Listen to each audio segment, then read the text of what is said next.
Hello, Dr. Melinda and classmates. My name is Days 21. My report is a continuation of the first reporter's presentation on communication models, the first two being unilinear models and transactional models. In this presentation, I will focus on two things: the systems model or Roger Quino's star model of communication and the importance of communication models. To start off, I want you to look at this scenario. There is poor productivity in agriculture. What are the root causes? It can be farmers' unfavorable outlook, limited know-how, and limited production skills. In systems model of communication, however, we analyze the situation in a broader sense.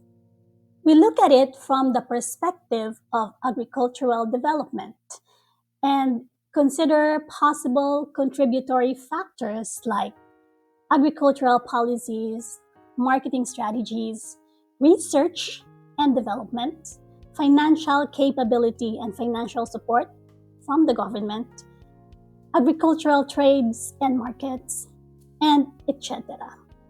This simply means that we do not only look at basic influential factors. More than this, we look at the bigger picture by studying or examining how the agricultural system operates as a whole, as well as its subsystems. The third communication model discussed in this module is the systems model of communication, which was developed and proposed by UP's very own Dr. Roger Quino, who was once the Dean of UPLB College of Economics and the first Chancellor of UP Mindanao. This model is derived from Berlow's model of communication. However, Quino's version, as we can see here, is star-shaped and has 5 separate parts or elements. So when we look at Berlow's model of communication, it has only 4 parts. It has source, message, channel, and receiver. Whereas in Quino's version, it has 5 separate elements or 5 separate parts, which are source, message, channel, receiver, and effect. Here are the basic characteristics of Quino's systems model. Number 1, as a system, the elements of communication are interacting, interdependent, and interrelated. Number 2, the purpose is to form a whole communication situation with one goal or set of goals. Number 3, the goal can be mutual understanding or a change in behavior of both the source and the receiver, or in a situation. Number 4, there is no specific sequential order of occurrence of each element. Each is assumed to occur simultaneously. And number 5, each element fits within the whole combination, where a change in any element affects the other elements and the communication situation as a whole. So according to Velasco et al., one important dimension in adopting the systems model of communication is that it guards us from isolating the communication from other aspects in the whole domain where a development problem or issue lies. In systems communication model, our audiences are not limited to one group. In agricultural setting, for instance, we don't solely focus on farmers as our participants. It extends to other stakeholders in the overall agricultural system, such as distributors and sellers, traders and other marketing agents, cooperatives, agriculture research, and scientists. policymakers, and so on and so forth. So that's the systems model of communication by Roger Quino. Let's play a game. Identify the type of communication model. Based on the description, say if it's unilinear, transactional, or systems model. Number 1. In this communication model, planning is participatory. There is equality between or among the different actors involved in communication, and the goal is to attain mutual understanding. What model is it? Number 2. This communication model is characterized by top-down planning.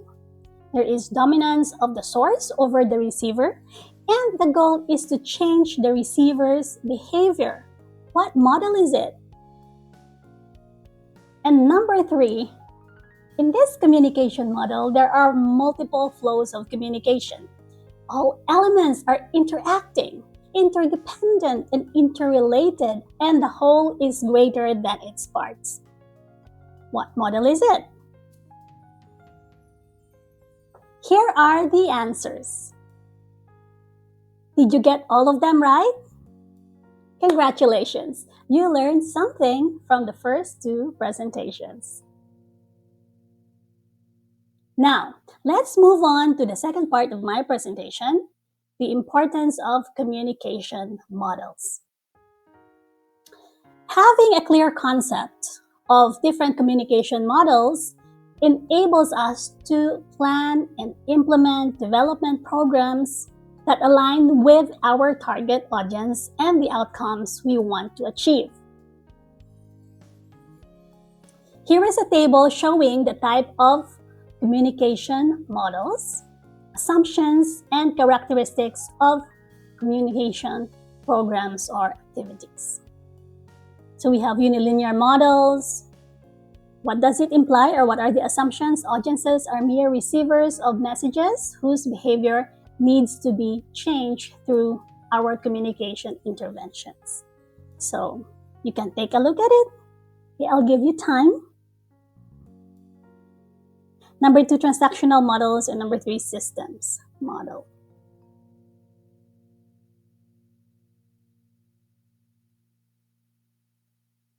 Research shows that effective communication acts as a catalyst for creating a cohesive team environment, driving overall organizational success and enhancing work effectiveness.